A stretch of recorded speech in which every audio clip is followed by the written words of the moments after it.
right, today we're going to do the last 10 book tag. This was made a few years ago by Mark Nash. I'll link the original below, and I saw Gina do it. I'll link her channel within the past few weeks, months, I don't know what is time. And it just kind of seems like a fun tag talking about the last 10s of things you've done with books. So I'm not going to explain anymore. We'll just get started. Okay, question number 1, the last book you didn't finish. Hi, if you're new to this channel, I DNF a lot of books. So I have a link to the DNF tag I did, or maybe I'll link to the video where I talk about DNFing books and why I enjoy doing it.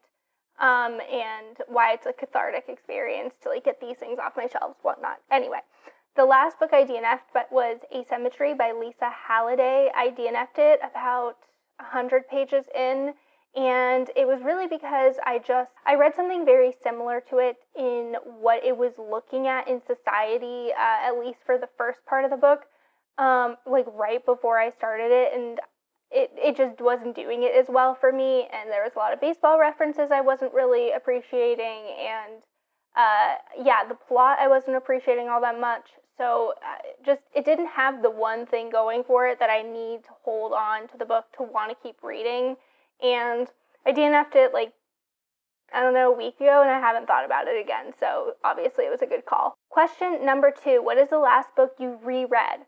Okay, so this one is interesting because I normally don't reread books that often, but I wanted to make a video on a guide to the Wayward Children series, which I guess I'll link as well, and I had read the first 5 books. There's 6, and I had read the first 5 already, so I reread books 1 through 5 earlier this month. Question number 3, the last book you bought. Okay, I actually went to the used bookstore in town today and picked up quite a number of books, but we'll just go for the one that I'm most excited for. Maybe the 2. We'll talk about the 2 I'm most excited about. So this one, the bookstore owner actually recommended to me from one of the other books I picked up. He said he was surprised I hadn't heard of her. It sounded like my style of book. I talk to him every time about the books I liked recently, so I was like, I'm going to trust you on this. I'm going to blindly pick this up. So that's Magic for Beginners by Kelly Link. And then the next one that I'm excited about is Last Night Nuuk. I don't know if I'm saying this correctly. I believe it's like a large city in Greenland, and this is like a queer book, and I believe the author is lesbian, and it's translated from the Greenlandic, and I've never read anything from Greenland, so looking forward to this. Question 4, the last book you said you read but didn't. Okay. I don't really do that. I think the last time I did that was probably in high school, and this is like the one and only time, because I was like a goody-goody and read every book. But I was in a different English class than my boyfriend at the time, and his class was reading Pride and Prejudice before mine did, and he was like, don't read this book, you'll hate it, trust me. And I was like, all right. So I actually just never read it, and I have not read it till this day. Number 5, the last book you wrote in the margins of. I can't think of any book in specifically that I've done that with, but I don't really do that with my books because I buy a lot of my books used and don't keep a lot of the books I read, and I end up DNFing a lot of books. So, and if I'm writing notes on a book, just for organization's sake, I do it on an app on my phone. So I would say probably when I was in college. That's like the last time I can think of actually highlighting and writing in the margins of a book, but none in particular. Number 6, the last book you had signed. I have never gotten a book signed by an author. I've never been to an author signing or anything like that. It's never really interested me. I don't know if I value signed books any more than others, but I do buy most of my books used, so I have gotten some signed books, and that's always fun, even if like it's written to someone else. So the only one I can think of offhand is The Song of Achilles, which I'll pick up. Yeah, so I got this at like a used book sale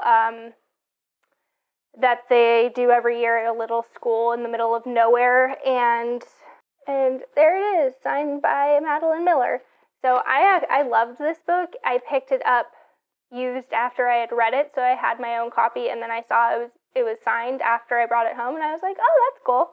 Okay, question number 7, the last book you lost. I'm normally pretty good about keeping track of my books. I have like a really intense organization system for them, but I would say that the last one I lost was, what is it called, by Richard Wright? It's not Black Boy. I can't think of the name. I'll put it up. This book by Richard Wright, I had read it years ago, and I think I ended up actually finding it. I was reading it when we went to visit my partner's family, and then I suddenly couldn't find it, and I was like, oh, maybe I left it at their house, and I went to look at their house, and it wasn't there, and then years later, it ended up turning up, and it was like under the seat in their car. So I must have brought it with me somewhere, because I always have a book on hand, and just like totally forgot I had it with me. So yeah, I think that's the last book I lost, but then I ended up finding it. But then I ended up unhauling it. Question number 8, the last book you had to replace. I'm assuming this means because the book is damaged in some capacity, and I didn't have to replace this one, and it wasn't damaged, but I actually just today at the bookstore got a new copy of Parable of the Sower. So I had like an old version that I had read, and I really love the book, and there's like this version that I've seen in new bookstores before, and I'm like, oh, that version is so beautiful. If I ever see this in a used bookstore, I'm gonna buy it. And I saw it today, and so I did. I bought it. Let me pick it up. Okay. I don't want to go over and grab the copy that I owned before, so I'll just put it up on the screen. But this is the version that I own now. I just think this cover is so gorgeous, and then I love the spine too. 9, the last book you had an argument over. An argument over? Like I fought someone over a book? I don't think I do that.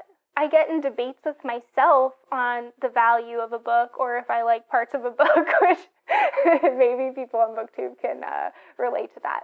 But I can't really think of anything that I've actually gotten an argument with someone over. I mean, like, I'm going to think of that, I'm sorry, I was just looking at the question. I'm going to think of that as more of like a debate, like we were debating the merit or some aspect of the book, in which case I still don't really have an answer, but like, I mean, I love books, and like books are obviously a big part of my life, or I wouldn't have this channel, but I'm not going to like fight people about books, because people can like what they like. Okay, number 10, the last book you couldn't get a hold of. Okay, my library system is actually really great, and so most books that I want, they either have a physical copy and it's like part of a larger system, so if they don't have it, they can acquire it from another more local library and ship it to your library. They also have a really big electronic collection. We have access to Hoopla as well. So most books I want, I can get. However, I have a whole list on Goodreads of books just like on my to-buy list because they don't have copies of them. And it's not even books that I'm like actively anticipating. It's just books that I've seen that sound interesting to me. And so I put them on this list so I could look for them at used bookstores so that if I ever come across it, I could just pick it up because I know I don't have access to it elsewhere. Let me see if there are any interesting ones. Okay, I guess like to answer this question, the one book that I had wanted to read for so long but couldn't access was 1,000 Ships by Natalie Haynes, but that's because it wasn't published yet in the United States. So I kept trying to request my library to get it, but like obviously they couldn't because it wasn't published. And now that it's published here, there's just like a massive waiting list. So I would say that's like the one book that I've gone to like dozens of times and tried to get. Another one, I guess, to answer this question is 5 Days of Fog by Anna Freeman. So Anna Freeman wrote The Fair Fight, just like kind of a romp of a book. I think it takes place during Victorian times, and it's a historic fiction, obviously. And the one of your protagonists, she grows up in a brothel, and then she gets into fighting, like fighting rings and stuff, and then it's like takes place from her perspective and like 2 other people's perspectives. And it was just super fun. It was a wild ride. It was like one of those books where you see the same events happening through other people's eyes, but she did such a good job of like not repeating herself, and you really felt like you were getting like a fuller version of what happened as opposed to hearing the same thing 3 times. And yeah, I just really loved it. And 5 Days of Fog is another book that she wrote. and I've never been able to find it. I mean, I obviously could get it on Book Depository. I've seen it there, but I just like to buy everything used. I love the hunt for a book. So yeah, I've never found this one used before. So I guess that's another answer to the question. Yeah, I think that's it. So yeah, that was a fun little tag.